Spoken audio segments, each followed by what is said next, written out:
Renungan pada hari ini diambil dari kitab Amsal.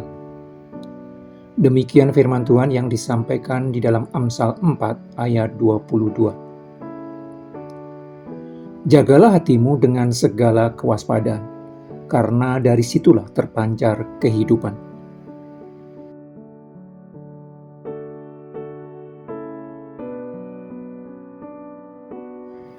Salah satu kemampuan khusus yang Allah berikan kepada manusia adalah kemampuan menilai sesuatu itu baik atau buruk, benar atau salah, bernilai atau tidak bernilai, positif atau negatif.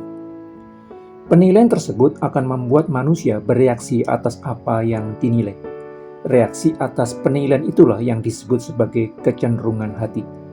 Kecenderungan hati itu disebut sebagai kehendak jika terkait dengan pengambilan keputusan. Jika manusia menilai sesuatu itu baik, maka akan bergerak mendekatinya atau melakukannya. Jika sesuatu dinilai tidak baik, maka akan bergerak menjauhinya atau tidak melakukannya. Penilaian baik buruknya, benar salahnya, bernilai tidaknya sesuatu sangat dipengaruhi oleh nilai-nilai yang dipegang orang. Nilai yang dipegang orang ditentukan oleh apa yang masuk ke dalam hatinya secara rutin dan berkesinambungan.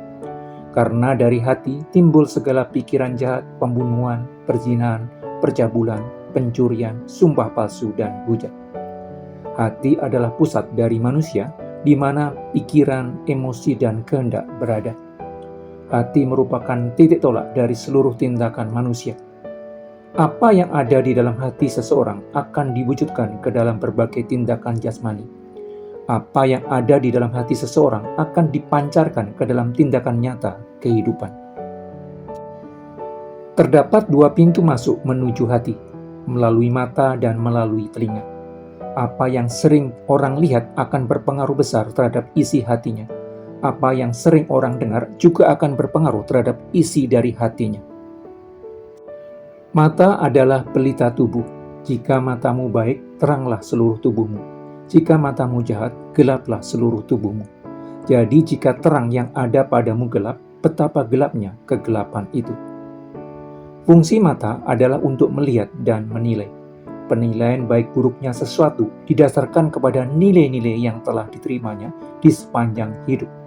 Persoalannya, kejatuhan manusia ke dalam dosa membuat nilai-nilai yang dianutnya juga tercemar dosa.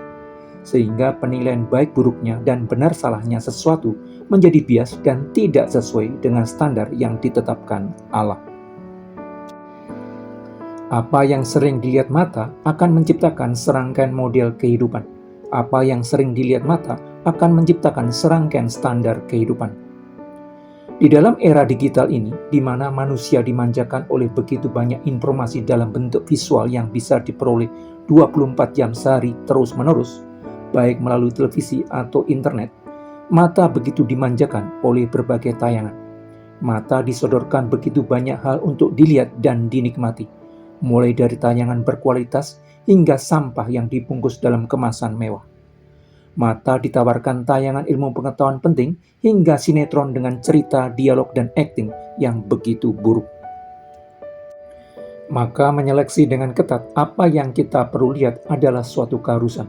Memilih apa yang tidak perlu dilihat adalah suatu kewajiban.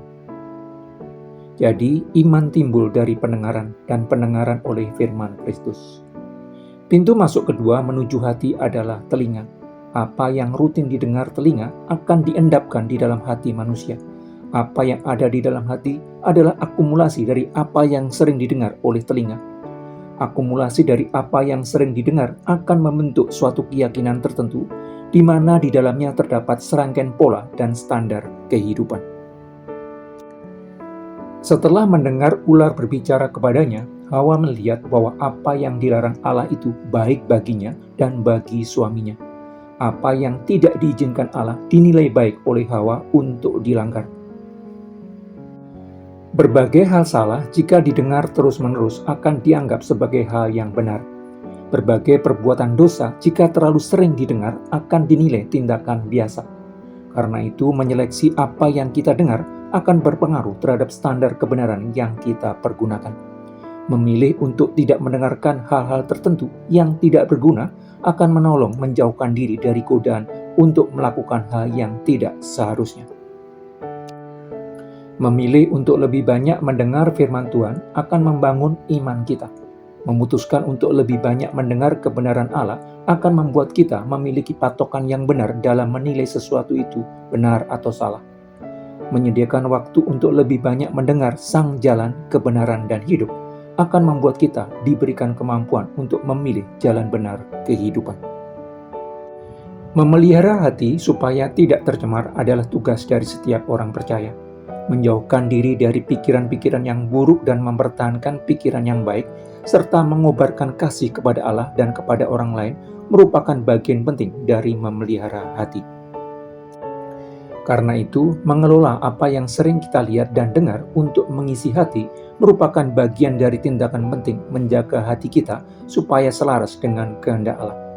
Mengatur apa yang sering kita lihat dan dengar untuk mengisi hati merupakan bagian dari menjaga hati supaya semakin sesuai rancangan Sang Pencipta kehidupan.